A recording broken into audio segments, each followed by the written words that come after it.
آیت اللہ وحید خراسانی نے اپنے ایک درس میں فرمایا کہ پیغمبر نے دو افراد کو اپنا ٹکڑا کہا ہے،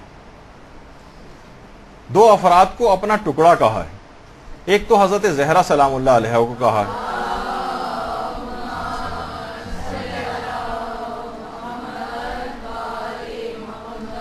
فاطمہ تو بضعۃ منی، فاطمہ میرا ٹکڑا.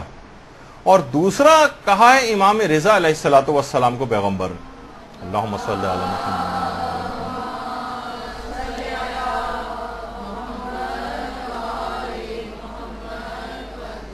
ستدفن بضعۃ منی بخراسان، یا بہت سی روایات میں بے ارض خراسان،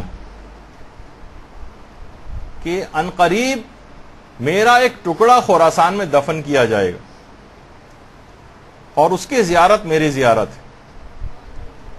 تو آیت اللہ وحید خراسانی فرماتے ہیں کہ شیخ انصاری، شیخ مرتضی انصاری جو کہ بہت بڑے فقیہ گزرے ہیں، فتویٰ دینے میں وہ مجسمہ احتیاط تھے، لیکن اس حدیث پر باقاعدہ قطعی فتویٰ دیا ہے اور کہا ہے کہ اس کے راوی جو ہیں اصحاب اجماع میں سے، جس کے بعد اتنی تحقیق بھی نہیں ہوتی. اس کے بعد اگر کسی اصحاب اجماع میں سے راوی اگر اصحاب اجماع میں سے ہو تو علماء تحقیق کے بغیر اس کو اوتھینٹک سمجھتے ہیں. تو امام علی رضا کی زیارت کے متعلق یہ بات آئی ہے کہ ان کی زیارت 1000 مقبول حج کے برابر، 1000 حج مقبول، یعنی ایسے حج جو کہ بارگاہ الہی میں قبول ہو چکے ہوں. 1000 عقل مبہوت رہ جاتی. فرماتے ہیں کہ اس حدیث کو صرف شیخ انصاری نہیں بلکہ آیت اللہ وحید بہبہانی نے بھی بالکل معتبر سمجھا ہے. علامہ مجلسی نے اس روایت کو معتبر سمجھا ہے. وحید خراسانی فرماتے ہیں شیخ طوسی نے اس روایت کو معتبر سمجھا ہے، میر باقر داماد نے اس روایت کو معتبر سمجھا ہے، اور شیخ مرتضی انصاری، سب نے اس کو صحیح السند مانا ہے. اچھا، آغا وحید خراسانی نے اس امام رضا کی زیارت کے ضمن میں ایک جملہ اور فرمایا. فرماتے ہیں کہ دیکھیے معاملات 3 قسم کے ہوتے ہیں. بعض باتیں قابل درک بھی ہوتی ہیں اور قابل بیان بھی ہوتی ہیں، یعنی آپ کو سمجھ بھی آتی ہیں اور آپ بیان بھی کر سکتی ہیں. کچھ باتیں ایسی ہوتی ہیں جو آپ سمجھتی بھی ہیں اور بیان بھی کر سکتی ہیں. فرماتے ہیں کچھ باتیں ایسی ہوتی ہیں جو قابل درک تو ہوتی ہیں لیکن قابل بیان نہیں ہوتی، یعنی آپ محسوس تو کر سکتی ہیں، ان کو سمجھ تو جاتی ہیں آپ، لیکن بیان نہیں کر سکتی. الفاظ ایسے نہیں ہوتے آپ کے پاس کہ عرفا بہت سارے اپنے مکاشفات اور چیزوں کو، مثلا کوئی عالم آخرت کی چیزیں بیان کرے جو وہاں ہو کر آ گیا ہو، تو وہ کیسے آپ کے اس کے پاس، وہ ان کو سمجھ تو آ رہی ہوتی ہیں اس کو کسی حد تک، لیکن وہ بیان نہیں کر سکتا مثلا ان کو. اور فرماتے کچھ باتیں ایسی ہوتی ہیں جو ناقابل درک ہوتی ہیں اور نہ ہی ناقابل وصف ہوتی ہیں، نہ وہ سمجھ میں آتی ہیں اور نہ ہی وہ بیان کی جا سکتی ہیں. فرماتے ہیں کہ جوار امام علی رضا علیہ السلام کی عظمت ناقابل ادراک بھی ہے اور ناقابل وصف بھی ہے، نہ یہ سمجھ میں آتی ہے اور نہ ہی یہ بیان کی جا سکتی ہے. جوار امام علی رضا علیہ الصلوۃ والسلام یہ عقلوں میں نہیں آ سکتا کسی کی.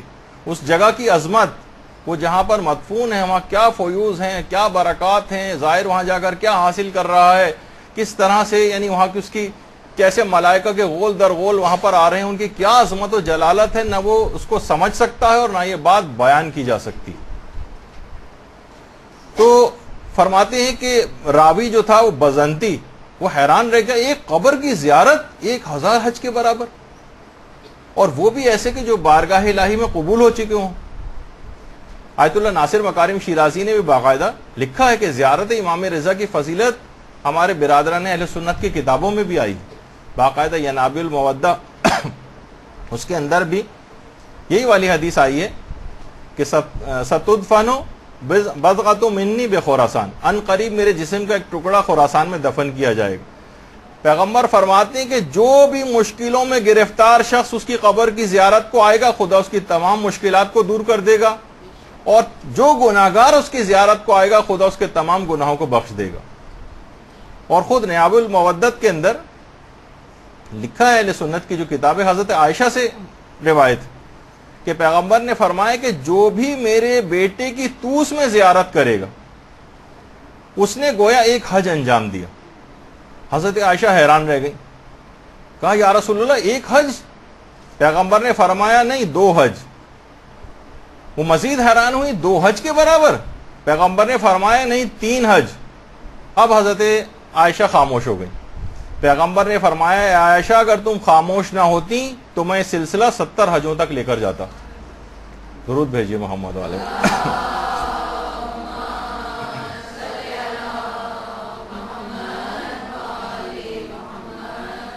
علماء فرماتے ہیں کہ اس کا مطلب یہ ہے کہ امام رضا کی شخصیت اور طوس اس زمانے میں بھی اتنے معروف تھے، اتنے مشہور تھے کہ پیغمبر سے ان کا تذکرہ سننے کے بعد بھی انہوں نے اس پر تعجب کا اظہار نہیں کیا حضرت عائشہ نے، کہ پوچھتی ہیں کہ یا رسول اللہ طوس کون سی جگہ ہے؟ یہ نہیں پوچھا کہ یا رسول اللہ یہ آپ نے کہا کہ میرا ایک بیٹا یہاں پر دفن کیا جائے گا، تو وہ بیٹا کون ہوگا؟ آپ کا تو کوئی بیٹا ہی نہیں ہے مثلا، وہ اس پہ کہنا چاہیے تھا نا۔ علماء فرماتے ہیں یہ نہیں کہا، بلکہ یہ کہا کہ اس متعلق کوئی سوال نہیں کیا، بلکہ اس کے ثواب کے متعلق سوال کیا۔ یعنی کہ یہ کیسے ممکن ہے 1 حج کے برابر، 2 حج کے برابر، یہاں تک کہ پیغمبر نے 3 تک کہا اور اس کے بعد 70 تک اس سلسلے کو لے کر جاتے۔ اس کا مطلب ہے کہ پیغمبر کی زبان سے اتنی مرتبہ امام رضا کا تذکرہ ہوتا تھا اور اتنی مرتبہ اس جگہ طوس اور خراسان کا تذکرہ ہوتا تھا کہ وہ انہوں نے اس کے اوپر کوئی تعجب کا اظہار نہیں کیا۔ تو اس کا مطلب پیغمبر کی اپنی زبان پر امام رضا کا کتنا تذکرہ آتا تھا۔ اور عجیب و غریب خصوصیت ایک زیارت امام رضا کی کہ دیکھیے ایک سوال ہے کہ کتنے سارے ہمارے اور ائمہ بھی ہیں، اگر عام طور پر کسی شخص سے ویسے پوچھا جائے شہرت کے اعتبار سے کہ سب سے زیادہ معصومین میں سے بھی یعنی ائمہ میں سے کس کی زیارت کا ثواب سب سے زیادہ ہے، تو فوراً دماغ میں لوگوں کے آئے گا امام حسین کی زیارت کا ثواب سب سے زیادہ ہے، جبکہ اصلاً تمام علماء نے یہ بات لکھی۔ اور آیت اللہ خوئی سے تو باقاعدہ ایک فتویٰ بھی پوچھا گیا کہ ایک سوال ہے نا کہ بہت ویلڈ سوال ہے کہ کس امام کی زیارت کی فضیلت سب سے زیادہ ہے۔ آیت اللہ خوئی سے پوچھا گیا، سوال کیا گیا کہ اگر انسان کو زیارت نبی اور زیارت امام رضا میں سے ایک کا انتخاب کرنے کا موقع ملے تو ان میں کس کی زیارت زیادہ افضل اور اجر میں سب سے زیادہ ہے؟ تو آقا خوئی نے جواب دیا، باقاعدہ جو ان کی کتاب سراج النجات ہے ان کے فتاووں پر مشتمل، کہ روایات سے ظاہر ہوتا ہے کہ امام رضا کی قبر کی زیارت دیگر ائمہ اہل بیت کی قبور کی زیارت سے افضل ہے، لیکن ایسی کوئی روایت موجود نہیں ہے کہ امام رضا یا دیگر ائمہ کی قبور کی زیارت رسول اللہ کی قبر کی زیارت پر افضلیت رکھتی۔ وہ تو بالکل ایک الگ، پیغمبر کی قبر کی زیارت کی فضیلت تو بالکل ایک الگ چیز، اس کا کسی سے مقایسہ اور مقابلہ اور موازنہ نہیں کیا جا سکتا۔ لیکن ائمہ اطہار میں سے جو فضیلت ہے وہ سب سے زیادہ امام رضا علیہ الصلوۃ والسلام کی قبر کی زیارت کی۔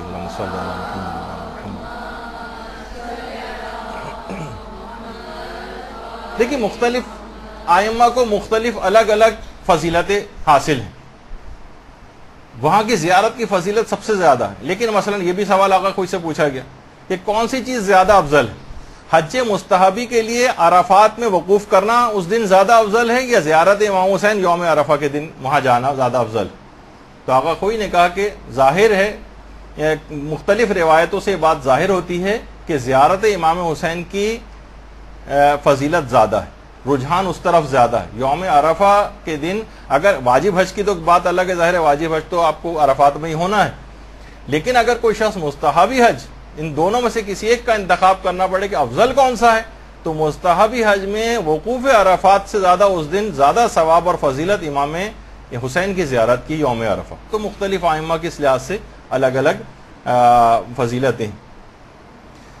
اچھا، دیگر ائمہ کی زیارت کے اندر بھی ایک فضیلت یہ ملتی ہے کہ وہاں جو شخص بھی جاتا ہے اس کے تمام پچھلے گناہ معاف ہو جاتے ہیں۔ البتہ 2 اماموں کے متعلق روایت ایسی ہیں کہ جس میں ایک تو روایت ہمارے امام محمد تقی علیہ الصلوۃ والسلام کی امام رضا کے متعلق، اللہم صلی علی محمد و علی محمد،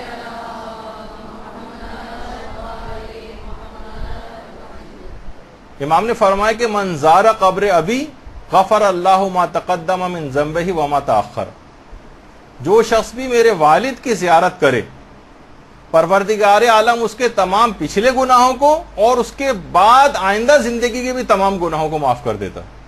دیکھیں پچھلے گناہوں کو، یہ خصوصیت امام رضا کی ہے، اور یہ خصوصیت خاص طور پر اگلے گناہ معاف ہونے کے حوالے سے بھی، یعنی جو اس نے سرکشی وغیرہ کی وجہ سے وہ والے گناہ شامل نہیں کہ جو جان بوجھ کے اب اس کی روایت پتہ چل گئی اب جان بوجھ کے مثلا وہ گناہ کر رہے نہیں، ان وہ شامل نہیں، لیکن عام طور پر غفلت میں جو آئندہ زندگی میں بھی گناہ ہوتے ہیں وہ بھی آئندہ زندگی کی زیارت کے بعد کی زندگی کے گناہ معاف ہو جاتے ہیں۔ یہ خصوصیت امام رضا کی زیارت کی ہے، اور دوسری یہ خصوصیت امام حسین علیہ السلام کی زیارت کی بھی۔ تو سابقہ تمام گناہ اور آئندہ پیش آنے والے تمام گناہ یہ بھی معاف ہوتے ہیں۔ اچھا، اسی طرح سے اور امام فرماتے ہیں کہ نہ صرف گزشتہ اور آئندہ گناہ معاف ہوتے ہیں بلکہ جب قیامت کا دن طلوع ہوگا تو اس کا مقام، یعنی امام رضا کے ظاہر کا مقام پیغمبر اسلام کے ممبر کے سامنے ہوگا، یہاں تک کہ خدا مخلوقات کے حساب سے فارغ ہو جائے۔ یعنی پیغمبر کا جس جگہ پہ ممبر ہوگا وہاں پر امام رضا کے جو ظاہر ہے اسے وہاں پر لا کر کھڑا کیا جائے گا۔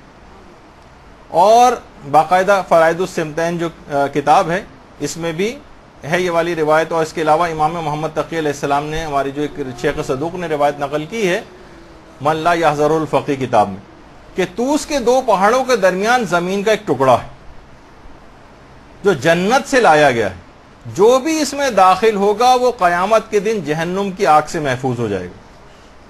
اور یہ بات بھی امام نے فرمائی کہ جو بھی میری والد کی زیارت کرے ان کے حق کو پہچانتے ہوئے تو میں اللہ کی جانب سے اس شخص کے لیے جنت کا ضامن ہوں۔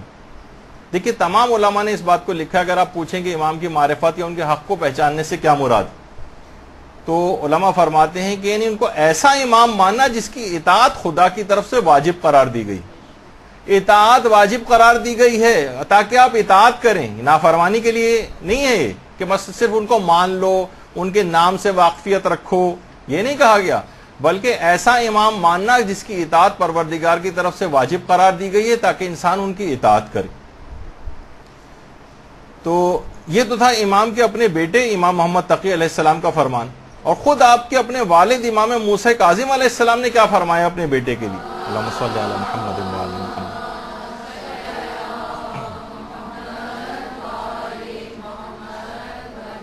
کہ جو میرے فرزند علی کی قبر کی زیارت کرے۔ دیکھیے ابھی تو پیغمبر کی جو حدیث تھی اس میں آپ نے ایک جگہ جو ہے ایک حج کا سنا، پھر پیغمبر 70 تک لے کر جاتے اس کو، پھر اس کے بعد ایک اور روایت میں آپ نے 1000 حج کا تذکرہ سنا ابھی۔ تو امام نے فرمایا، امام موسیٰ کاظم علیہ السلام نے، کہ جو بھی میرے فرزند علی کی قبر کی زیارت کرے گا اس کے لیے 70 قبول شدہ حج کے برابر ثواب ملے گا۔ راوی نے بہت بعید سمجھا 70 قبول شدہ حج۔ دیکھیے آج کل کے جو حج ہے بہت آرام سے کتنی سہولیات کے ساتھ، تو شاید آپ کو اتنا زیادہ اس کا احساس نہیں، اگرچہ اس میں بھی کتنی زحمتیں ہو جاتی ہیں، لیکن راوی حیران رہ گیا 70 قبول شدہ حج اتنی زحمتوں کے ساتھ وہ صرف قبر کی زیارت کرنے سے۔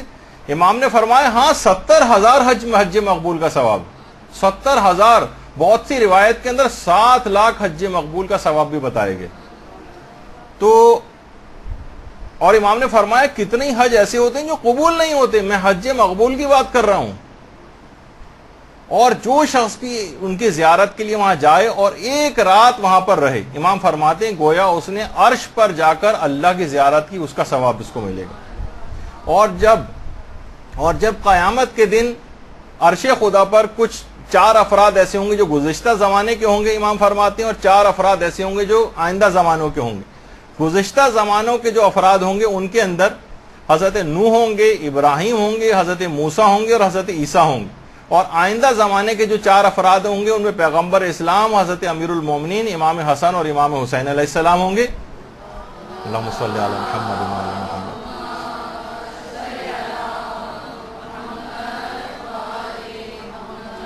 پھر امام فرماتے ہیں ان لوگوں کے ساتھ، یعنی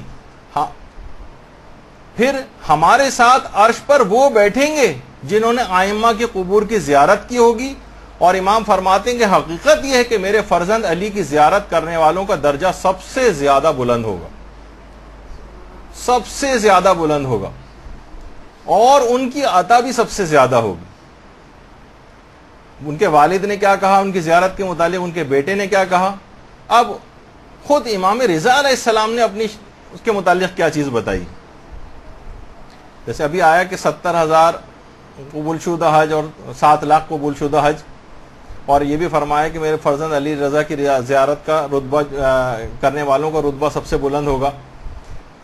تو خود امام نے کیا فرمایا، عیون اخبار رضا جو ہے اور امالی شیخ صدوق، اس کے اندر بھی یہ روایت ہے کہ جو بھی میری زیارت کرے گا، امام نے فرمایا خدا اس کے لیے 1000 شہید کا ثواب لکھے گا، 1000 صدیق کا ثواب لکھے گا، 1000 حج کا ثواب لکھے گا، 1000 عمروں کا ثواب لکھے گا، اور 1000 مجاہدوں کا ثواب لکھا جائے گا، اور وہ بلند درجات میں جنت میں میرے ساتھ ہوگا۔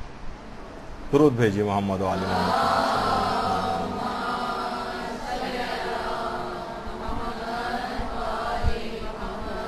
اچھا، جب اتنی زیادہ زیارت کے فضائل ہیں تو بہت زیادہ فکر اس بات کی نہیں ہونی چاہیے کہ ہماری زیارت قبول ہو جائے۔ ویسے تو ہر شخص خود بخود کہہ رہا ہوتا ہے اس کو ملنے والے زیارت قبول مقبول، یہ جگہ آپ کو سننے میں آتا رہتا ہے۔ زیارت کی قبولیت کا معیار کیا ہے؟ کیسے ہم سمجھیں گے کہ ہماری زیارت قبول ہو گئی؟ اس کی ایک اہم ترین علامت، اگر گزشتہ جو برائیاں ہم اپنے ساتھ لے کر گئے تھے، اگر وہ ہم وہیں دفن کر کے آ جائیں تو سمجھ جائیے کہ امام کی زیارت قبول ہو گئی۔ دیکھیے، ہمارے ساتھ سفر میں عالم بعمل مولانا سید محمد علی نقوی صاحب بھی تھے، انہوں نے بہت اچھا جملہ کہتے تھے، دیکھیے بعض لوگ بلائے جاتے ہیں اور بعض بن بلائے آ جاتے ہیں۔ دیکھیے بن بلائے بھی تو آ جاتے ہیں نا، اب وہ تو ظاہر ہے کریم کی بارگاہ ہے، کوئی بن بلایا بھی آ گیا تو اس کو بھی محروم تو نہیں لوٹاتے، کریم ابن کریم ہے۔ تو ایک زیارت وہ ہے جو آپ کرتے ہیں، اور ایک زیارت وہ ہے جو امام کرتے ہیں۔ اگر آپ تبدیل ہو گئے وہاں جا کر تو سمجھ جائیے کہ امام نے آپ کی زیارت کر لی۔ آپ نے تو زیارت کی، اس طرح ہم گئے زری کے اوپر گئے، وہاں سے واپس آ گئے، چلیں آپ کی زیارت اس لحاظ سے کہا جائے، لیکن ابھی تو تھا نا ظاہر مزور اور وہ باطنی رجحان۔ مزور بھی تو آپ کی زیارت کرے، ایسا ہے کہ جس سے ملنے جائیں دوسرا آپ سے ملاقات ہی نہیں کر رہا ہے، یا اس کی نگاہ میں آپ کی کوئی حیثیت نہیں، تو اس کو تھوڑی زیارت اس لحاظ سے کہا جائے گا۔ کہا کہ اگر آپ تبدیل ہو کر آئے ہیں وہاں سے تو سمجھ جائیے کہ امام نے آپ کی زیارت کو قبول کیا، اور اگر آپ ویسے ہی وہاں سے واپس آ گئے ہیں، وہی بھرپور زندگی اس طرح پہلے گزار رہے تھے، کوئی فرق ہی نظر نہیں آ رہا ہے، تو سمجھ جائیے کہ زیارت قبول نہیں ہوئی۔ ظاہر جو فائدے اور اس کریم کی بارگاہ سے حاصل ہونے وہ تو ظاہر کوئی شخص محروم نہیں رہے گا، مل ہی جائیں گے، لیکن اصلاً جو زیارت کا حق تھا وہ ادا نہیں ہو سکا۔ برحمتك يا أرحم الراحمين وصلى الله على محمد وآله الطاهرين